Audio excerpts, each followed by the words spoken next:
Vení a visitar el stand de Futurock en la Feria del Libro de Buenos Aires. Te esperamos en el stand 312 del Pabellón Azul en La Rural con todos los libros de ediciones Futurock y merchandising de la radio. Presta atención a todos estos descuentos que podés aprovechar en nuestro stand. A ver. Y que yo voy a proceder a enumerar. Sí. 1. Socios de la comunidad Futurock, 20% de descuento. Perfecto. 2. Tarjeta de crédito del Banco Provincia, 10% de descuento y 6 cuotas sin interés. Espectacular. Galicia QR, 3 cuotas sin interés miércoles y viernes. Yendo. Santander, 3 cuotas sin interés los jueves. Y en el feed de @FuturockLibros encontrás el calendario completo de presentaciones y eventos. Te esperamos hasta el 12 de mayo en La Rural, ediciones Futurock. Entonces, tenemos un banner muy lindo ahí. Me lo mandan mucho por Instagram y demás. Sí, y me etiquetan. ¿Tiene tu cara o no? No, de toda la radio. De toda la radio con mi cara. Así. Sí, exacto. Así que bueno, pásense por el stand de Futurock, 312 entonces en el Pabellón Azul de la Feria del Libro. Señoras, señores, mañana hay cónclave y tenía muchas ganas, hace mucho que no nos vemos, por cierto, de charlar con él. Ya nos visita, lo recibimos con un fuerte aplauso al señor Francisco Paco Olveira, cura en Opción por los Pobres. Gracias por venir, Francisco. No, por favor, gracias a ustedes. Bueno, ¿por dónde empezar? ¿Por qué de todo empezar? ¿Vas a seguir con atención el cónclave? Mira, voy a tener que empezar a seguirlo porque no tengo la menor idea si el filipino creo que es progresista. Después uno vi que tenía una bata así muy larga, roja, y ese debe ser conservador, pero no tengo la menor idea. Y me preguntan, porque se supone que yo tendría que saber de estas cosas. Lo que pasa... Con Francisco cambió la cosa, pero el Vaticano siempre quedó muy lejos. Muy lejos, claro. Muy lejos. Por eso me preguntaba, Claro. medio presentándote, dije, ¿estar atento o no? El pasar de los 12 años de Francisco nos transformó y de golpe tenemos que estar atentos. La verdad que porque además una cosa es el Papa y Francisco en este caso, y otra cosa el papado, ¿no? Y otra cosa el Vaticano. La verdad que tendrían que cambiar muchísimas más cosas. Jesús nació, dicen, en el portal de Belén, había una vaca, un buey, no sé qué, si había algún burro por ahí, y hoy tenemos un estado, ¿no? Seguimos teniendo ropas de la época del Imperio Romano y algunos se escandalizan cuando vieron a Francisco su última salida en la Plaza San Pedro poco menos que en pijama. Bueno, se van a escandalizar un día de ver la foto del poncho, ¿no? Sí, claro, la foto del poncho, pero bueno, se van a escandalizar un día de ver a Jesucristo en pañales en el portal de Belén, ¿no? Claro. Entonces, como que hay un montón de cosas que uno quisiera que fueran distintas. Y en ese sentido siempre nos quedó muy lejos el Vaticano. Yo digo, la vida se cambia en el día a día y bueno, gracias a Dios tuvimos a Francisco que no era Bergoglio también, vamos a recordarlo por lo menos, y que nos ayudó también a cambiar las cosas desde allá. ¿Es importante lo que puede ocurrir a partir de mañana o es difícil que el legado de Francisco continúe? A ver, que es importante, es importante. Yo quiero creer, soy creyente, quiero creer que el Espíritu Santo algo tendrá que hacer y quiero creer que los cardenales que estén ahí, digamos, estén abiertos a buscar lo mejor para una iglesia que sea una iglesia pueblo, una iglesia que sea servidora. Sin duda que ahí hay mucha fricción y yo creo que hasta los de derecha piensan que si tiene que haber uno de derecha es porque hay que preservar la doctrina, hay que preservar, digamos, todo la ortodoxia que Francisco la tiró, cómo vamos a bendecir. Porque viste que hubo algunos cardenales que ya salieron a decir hay que ir por el lado contrario. Hay que recuperar la tradición. Claro. Yo recién vengo de África. Ajá. Estuve en un país africano, no voy a decir cuál. A ver, el sacerdote es poco menos que un dios, te besan la mano. Mira. Yo le besaba la mano a la gente y digo, si vos me besas a mí, yo te beso a vos. Y recuerdo a Francisco que estando en el hospital, uno de los últimos días le dice, hola, buen día, Santo Padre, le hizo, hola, buen día, Santo Hijo. Bueno, esto de la igualdad, nada que ver. Ropas de cura como las que se ven en el Vaticano, ahí en medio de la selva. Muy lujosas. Sí, y palacios episcopales en medio de la selva, y escuché hablar a algunos curas del tema de la homosexualidad, Milei se quedaba corto. Y no eran malos tipos, pero entonces, claramente hay tensiones muy grandes en la iglesia y, a ver, cosas que para mí se quedan cortísimas, como esto. ¿Por qué yo no voy a poder casar una pareja homosexual? Pero casar, ¿sí? Sacramento, no solo bendecir. Bueno, si yo llego a decir eso allá en el país donde estuve, me cortan la cabeza. Ahora, ¿cuánto hay de rosca política, cuánto de espiritualidad y cuánto de discusiones doctrinarias? Pues yo si lo pienso, viéndolo muy desde lejos, digo, esto es rosca política, lo que va a pasar mañana en el Vaticano. O sea, siento que es una asamblea en donde están negociando la cantidad de votos y la elección de un jefe de Estado, algo así. Yo quiero creer que no. Quiero creer que hasta el más conservador piensa que hay que cuidar la barca de nuestro Señor Jesucristo. Lo que pasa es que yo creo que muchos, yo pienso que la barca tiene que ir para allá y él piensa que la barca tiene que ir para el otro lado. Ahí yo siempre digo, el criterio no es ni lo que pienso yo, ni lo que pensaba Francisco, ni lo que piensa tal o cual, sino el Evangelio. Y el Evangelio es claro. Y el Antiguo Testamento también, un Dios que escucha la opresión de su pueblo y se baja a liberarlo. Los profetas que denuncian las injusticias. Jesucristo, que es un profeta, por eso termina en una cruz. Creemos que Dios bajó al crucificado de la cruz. Bueno, hay que seguir bajando los crucificados de la historia. He venido a anunciar buenas noticias a los pobres. Ese es su programa, ahora que hay elecciones. Bueno, el programa de Jesús, he venido a anunciar buenas noticias a los pobres. La única buena noticia para un pobre, que yo sepa, es dejar de ser pobre. Es decir, ese es el criterio. Después, bueno, armamos cada cosa y qué sé yo. Vos empezaste la charla, yo te decía, prestás atención a un cónclave, sí, no. Y vos decías, bueno, los 12 años de Francisco, de alguna manera, acercaron. Vos decías, yo lo sentía extremadamente lejos, sí, ¿no? Ni hablar. Totalmente. ¿Qué puedes decirme de los 12 años de Francisco? ¿Por qué pasaste de sentir el Vaticano recontra mega lejos a decir, che, presta atención acá? Mira, y antes te lo iba a decir y se me fue. Yo creo que es una bisagra. Por eso, si el que viene es conservador, vieron que se dice que las comparaciones son odiosas. Sí. Y continuamente en el mundo entero se lo va a estar comparando. Claro. Nos guste o no, le guste o no le guste, se va a estar comparando.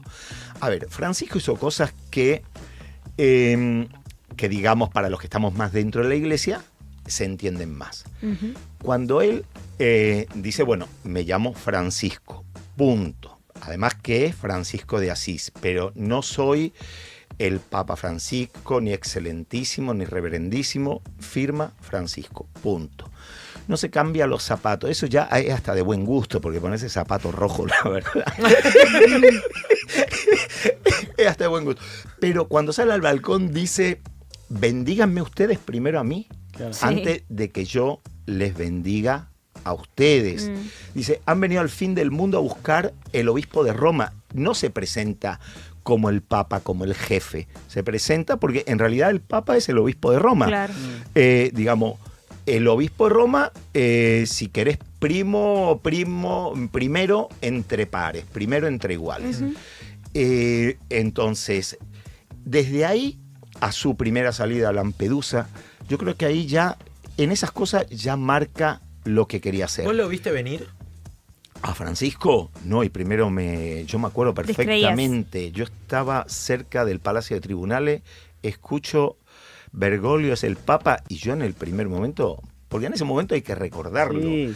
La Sí, Plaza de sí. Mayo era muy chiquita para Néstor, Cristina y Francisco. Bergoglio. Sí, es cierto. Y muchas veces lo sentíamos como Ujú. la oposición Claro. a Néstor y Cristina. Era, sí. Increíble. Bueno, un obispo con muy mala leche, vamos a decirlo. Sí. Yo le escuché decir, antes, como que lo único que había cambiado a Francisco es que antes no sonreía nunca y ahora sonríe mucho. Pero es verdad, antes no sonreía, era un tipo serio. Eduardo Valdés contó acá que le Sí. dijo, ¿por qué ahora te reís tanto y antes tampoco? Dijo, bueno, ahora soy papa. Ya está. Ya está. Ahora Llegué. arriba solo tengo a Dios. Claro. Tremendo. Bueno, yo no lo veía venir, porque además te digo la verdad, yo no sigo mucho. Sé que en el anterior cónclave, cuando eligieron a Estuvo Benedicto XVI, estuvo ahí cerca. No, me refiero a verlo venir en cuanto a lo que marcaría. No, la verdad que no. Después, es más, y ahora con su muerte todavía, yo digo, si los ateos, los militantes de izquierda, los incluso los anticlericales, están dolidos con la muerte de Francisco, bueno, eso a mí me habla mucho más de que si un católico, ¿sí?, esté dolido de la muerte de Francisco. Y además se da la paradoja de que hay muchos católicos que están felices de que Francisco se fue al cielo, porque Francisco era demasiado zurdito, por decirlo de alguna manera. Ahora, yo no lo veía venir, pero con esos primeros gestos uno empezó a prestar atención. Y en la primera, no era encíclica, pero el primer escrito, que es más para dentro de la iglesia, se llama La alegría del Evangelio. Evangelium Gaudium, algo así. Yo le digo, al que no escucha ahora, si quieren que lea nada más los números 52 al 60, ¿sí?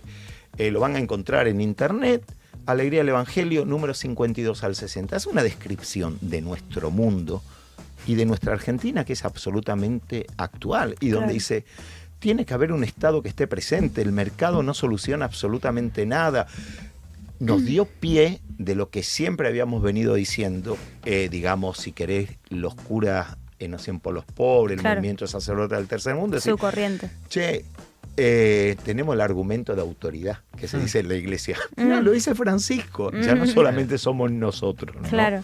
Ahí me interesa preguntarte algo porque escucho también dentro de aquellos que tienen o representan una corriente más conservadora de la iglesia, si es que se dice así, o inclusive vinculados al Opus, que hablan o intentan discernir el rol de un papa del rol de un dirigente político, ¿no? Sí. Como si se pudiera pensar que la religión también no es una discusión o sobre filosofía, que implica también una discusión política de la vida. ¿Qué vos le respondes a esa gente pensando en el norte de Francisco como el mejor ejemplo de eso, ¿no? Que creo que son discusiones falsas. Porque, a ver, yo digo, el día que yo veo un alma caminando, me voy a dedicar a las almas. Pero como todavía, quizá porque tengo poca fe, no sé, pero no he visto ningún alma caminando, yo me tengo que dedicar al hombre, a la mujer de carne y hueso. Claro. Mis vecinos que hoy no comen, ¿sí?, que no tienen para el remedio, o que, bueno, la vida tiene que ver con el mensaje de Jesús. Entonces, el Papa efectivamente es un líder religioso. Más allá, olvidemos, vamos a suponer que no existiera el Vaticano, que no existiera el Estado Vaticano. Bien, es un líder religioso, pero lógicamente es también una presencia política en el mundo. Y vos podés, si decimos que la política es el arte del bien común, vos podés caminar hacia ahí o caminar hacia, el que sálvese quien pueda. Claro. Y en su relación, digo, con Francisco, estos años, ¿cómo fue? Digo, mantenía un diálogo fluido, porque, viste, muchas veces se cae en la crítica, en el lugar común de, nunca vino a la Argentina, nunca vino a su país. Y yo por lo menos en todos los testimonios escucho a aquellos que tenían relación con Francisco nunca dejó de estar en el día a día de la Argentina. ¿Era así? Francisco estuvo absolutamente en el día a día de la Argentina. A ver, recordemos un par de cositas de hace muy poco. En vez de gastar en justicia social, gastaron en gas pimienta. Digamos, y eso no es hablar en concreto. Bueno, cuando, bueno, montón de cosas de hace muy, digamos, muy poco. Ahora, esto ya se puede decir, pues ya está en el cielo. Él decía a todo el mundo, sí, yo voy a venir a la Argentina, quiero ir a la Argentina, y ponía como excusa de que no tenía tiempo, de que ya era muy mayor y qué sé yo, que estaba buscando los momentos, pero en realidad no iba a venir con Milei. Y no iba a venir con Milei porque sabía que Milei iba a utilizar su presencia, digamos, para tirar agua para su molino. Como cuando fue a visitarlo, que salió diciendo... Bueno, pero antes tampoco igual. Sí, tampoco. También más o menos por las mismas razones, pero claramente con Milei. Para que no cayera en la grieta su visita, digamos. Y sobre todo con Milei, para que no tirara para su carro, ¿no? Como cuando fue a visitarlo. Lo fue a visitar y terminó diciendo que el Papa aplaudía su política económica. Después Francisco no dijo en ningún momento yo aplaudí ninguna política económica de él. Quiero aprovechar también que nos quedan unos minutos por delante para preguntarte por la situación social. ¿No? Bueno, venís de un viaje, como contabas, tenés presencia en Isla Maciel, ahí nos conocimos, de hecho, en su momento. ¿Cómo estás viendo este momento en particular, este último tiempo? La verdad que muy mal,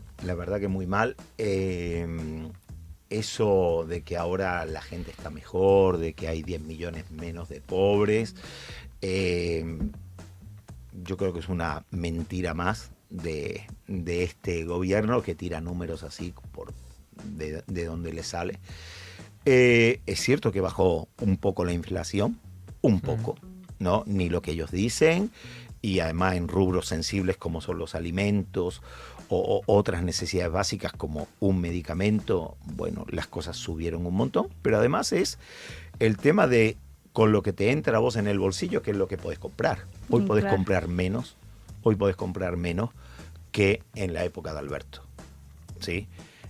Ya por supuesto no estoy diciendo en la época de Néstor y de Cristina.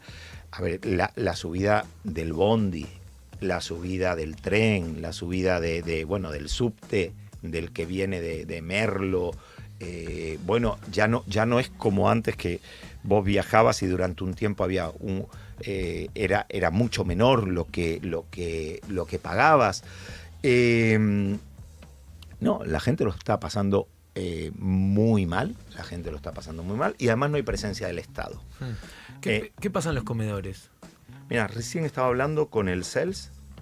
Nosotros, que somos súper privilegiados, porque ya del gobierno anterior teníamos un programa que se llama Alimentar Comunidad. Era un programa piloto. Nosotros estábamos en ese programa piloto. Un dinero todos los meses, con eso comprabas los alimentos, rendís al mes, te dan el siguiente. Bien, tuvimos que hacer un juicio. El CELS promovió el juicio, como después de 6, 7, 8 meses ganamos el juicio, empezaron a dar... A capital humano. A capital inhumano, sí, exactamente. Sí, está bien la corrección, sí, total. Bueno, ¿qué hacen? Cada 6 meses revén, digamos, todo lo que le mandamos todos los meses. Y entonces en esa revisión de cuentas que dura mínimo un mes, pero puede durar más, no te dan el siguiente partida. Con lo cual nos están robando, no a nosotros, a la gente, le están robando un mes o un mes y medio o 2 meses de comida. Claro. ¿Qué hacemos? Como nosotros tenemos 2, uno en Merlo y otro, bueno, nos vamos así. Pero ¿cuántos comedores? Las raciones. Totalmente. Pero ¿cuántos comedores no tienen eso? Recién hablaba con Lucía del CELS, viene de Jujuy. No te digo que se puso a llorar, pero la sentí que casi se ponía a llorar. Y dice, claro, no sabés cómo está la cosa. Se siguen sin repartir los alimentos. mañana hay ahí en Capital Inhumano una olla popular porque volvieron a echar más laburantes. Esos laburantes estaban en nuestros barrios. Hoy me dice el otro día me dice una vecina, necesito hacer un divorcio. Necesito un divorcio, me quiero divorciar. Yo le expliqué qué es lo que tiene que hacer, pero ahora ya no tenemos el abogado. Antes teníamos el abogado. Esta mujer no tiene para pagar un abogado. No hay y nada. esta celebración de la crueldad, ¿no? Digo, escuchar a nuestros máximos representantes decir como un activo, ya echamos a X cantidad de gente, a miles y miles de personas como si no cumplieran una función en la sociedad. Bueno, yo no sé cómo estoy con ustedes, porque ustedes son periodistas, ¿no? Sí. No les odiamos bastante. Sí, no les es suficiente. No, pero en serio, están en peligro. Están en peligro. Hoy cualquiera se siente con el derecho de agredir a otro porque desde arriba te lo dicen. Sí, te invitan a odiar directamente. Te invitan a odiar. Hay un libro por ahí que escribimos varios artículos. Yo escribí uno, es El goce de la crueldad. Bueno, ayer lo presentaban en la Feria del Libro. El goce de la crueldad, el goce del odio, el goce del basurear. Podríamos hacer 20.000 libros con ese... yo de verdad me sufro mucho. Creo que por eso también quería ir a mirar África. No voy a cambiar de continente, pero sufro mucho en lo que se está convirtiendo, no digo la Argentina, pero sí una parte de la sociedad argentina. A mí me duele mucho. Paco, muchísimas gracias, Gracias por venirte hoy. Un placer siempre. Francisco Paco Olveira, cura de Opción por los Pobres, acá en Crónica Anunciada. Lo vamos a llamar después de la elección para que... ¿A quién ¿Por le quién pones hace un fuerza? polotito? ¿Te gusta el filipino? Ese, filipino. porque lo vi cantando. Claro. Y ¿Te gustó? Pero dice los que- argentinos no tienen chance, entonces. ¿Sí? Sí. Porque acá Cazón estaba delinchando por No, un que argentino. en medios italianos salió que Vocalic... Ajá, en Vocalic, sí. Bueno, que Vocalic tenía chances. Arzobispo A mí, de... la Pasa verdad, que Obispo suena de Santiago del mucho, Estero. Sí. a mí no si termina Francisco hubiera sido otro, y a mí que sea argentino o no sea argentino, sí, te enorgullece si el tipo A mí es me un buen encanta. tipo. Pero Claro, vos sí. vas a decir que Pero vos te yo que enorgullece gane Mario Poli, de que que sea Milei argentino. sea- de Que que sea Milei sea argentino. No, Yo me quiero no. pegar un tiro. Claro, tiene un punto. Padre Paco, sí. Bueno, te vamos a llamar después de la elección y vos nos identificás, decir, che, Estamos bien, estamos mal. Perfecto. Me voy a poner a estudiar. Gracias. A ustedes. Gracias, Paco. Antes de irnos, quiero contarles algo. ¿Tenés ganas de salir a comer afuera, Sebastián Obvio. Cazón? Atención porque vuelve Cocina de Abuelas a Yunta.